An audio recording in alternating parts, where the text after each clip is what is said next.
And joining us now in an exclusive interview, Donald Trump's former campaign manager, Corey Lewandowski. Corey, good to see you. Hey, thanks for having me, Sean. You know, maybe I'm old-fashioned, yes, sir, no, sir, yes, ma'am, no, ma'am, but, you know, when you ask people to do something for you and they do it, saying thank you is not a bad thing to do, and it seems to be going over very well. The crowds are huge, and he's planning on doing a number of other of these rallies. Look, I think this is so smart, not just going out and seeing the people and reminding them that the power is not in Washington but is out in the States, but saying thank you for the support that they gave Donald Trump in this election. What he said was, we're going to unite everybody. But this speech tonight is really powerful, talking about the military, reminding them that they'll have the tools necessary to continue to be the best fighting force this country and this world has ever seen. And with General Mattis there tonight, I think this is a home run. Yeah, agree. And by the way, great choice. We're going to talk to Colonel North later in the program about Mad Dog Mattis.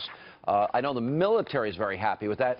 The thing that I like about the speech is he's reinforcing the promises that he made on the campaign trail. In other words, originalist justices, 15% corporate rate, repatriation, building the wall, repealing, replacing Obamacare, education back to the states, energy independence. To me, if he does those things, he will be a successful president because people, I think, want him to follow through. Didn't we see that earlier today with the announcement, you know, this deal that was made, $50 billion investment, 50,000 jobs with this the SoftBank deal that he made and announced at Trump Tower today?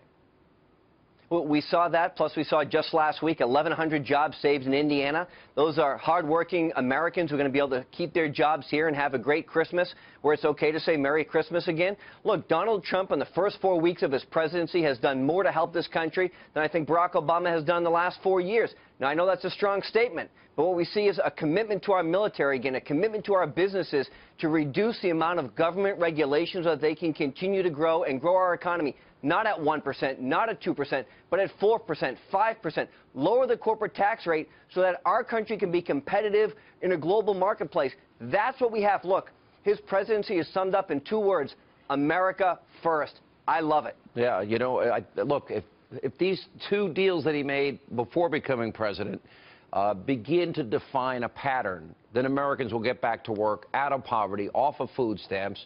They'll be able to purchase that home, lowest home ownership rate in 51 years. All right, you were up in Harvard, and you were part of a debate team. I know that Dave Bossie was there, Kellyanne was there, I think Paul Manafort was there. You were there going up against Jennifer Palmieri and people like Robbie Mook, and it got really pretty nasty on the side of the left. Let me play a part of it with Kellyanne, and I want to get your perspective on this. I would rather lose than win the way you guys did. No, you wouldn't. No, you wouldn't. Yes. No, you wouldn't. Yes. Yes. No. That's very clear today. No, you wouldn't, respectfully. Absolutely. Do you think I ran a campaign where white supremacists had a platform? You going to look me in the face and tell me that? It did. Kellyanne really? did. Oh, and that's how you lost? It did. Do you think you could have just had a decent message for the white working class voters? Do you think this woman who has nothing in common with anybody... I'm not saying that's why you won, but that's the kind of campaign that was run. Over 200. How about it's Hillary Clinton? She doesn't connect with people. How about they have nothing in common with her? My question, you were there. Was it really that bad? Are they really that far, I guess, out of touch with reality that they still don't understand what happened? Well, I think, look, I was there, and the Clinton campaign has not come to the realization that they had a fatally flawed candidate that never connected with the American people. Donald Trump won over 200 counties, which Barack Obama won 4 years ago. That is not for any other reason other than the fact that people want a better country. They connect with Donald Trump. He understands the problems of the working class. He's fixing those problems already, as we see by bringing jobs, keeping jobs here in America. The Clinton campaign ran a fundamentally flawed campaign that had a fundamentally flawed candidate, and they refused to take any blame for the way that the campaign turned out. They blame everybody except themselves for it. Yeah. One of the things Donald Trump talked about today was $4 billion being spent on Air Force One, a contract with Boeing. I want to be very clear here. I think the President of the United States, regardless of who it happens to be, needs the best, the safest aircraft in the day and age of radical Islam and ISIS and Al-Qaeda and fear of surface-to-air missiles. It's a scary time. So Air Force One will need defenses that no other plane needs. It's the right thing to do. But $4 billion, here's what Donald Trump said earlier. Well, the plane is totally out of control. It's going to be over $4 billion. It's for Air Force One program. And I think it's ridiculous. I think Boeing is doing a little bit of a number. We want Boeing to make a lot of money, but not that much money. Okay, thank you. USA Today said $3.2 billion, but somewhere in that range, which is astronomical. I can't fathom any plane or two planes costing that amount of money. Your thoughts? Well, here's what it is. Look, Donald Trump is a businessman who understands how to control costs to be successful. And taking over the role as the CEO of the United States, it's a $4 trillion budget, and he's looking at $4 billion and saying, is this the best we can do? Let's shave the cost. Let's use our taxpayer dollars wisely. I love this. If he's looking at a $4 billion investment as the grand total of what the federal government spends, that means all of those projects are going to be available for review, and we're going to save money. We're going to return that money to the taxpayers. We're going to stop the burden on the federal bureaucracy onto these small businesses, and we'll grow our economy so we can compete in the global marketplace.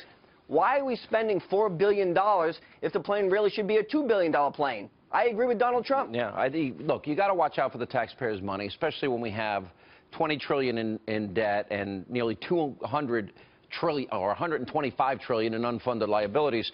Let me ask you this question. There's an article today, it quoted Congressman Flores of Texas, and the article talked at length about how some Republicans, and we know a lot of them were not on board with Donald Trump. I would even say Speaker Ryan, he even admits he didn't see what was happening in the country, not even in his own home state.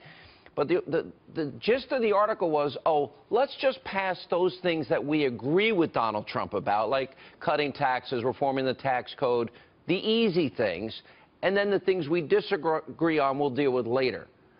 Why do I feel that they're never going to want to do the things later, and they're only going to want to pass the things they want to pass? It's sort of like you always get the tax increase and you never get the spending cuts. You always get the amnesty, you never get the wall. Is this an indication of President-elect Trump that he better pay very close attention to what these Republicans are doing? Because if he wants immigration reform and tough immigration laws and tough vetting of refugees, he better get it up front, because otherwise he gives away his leverage?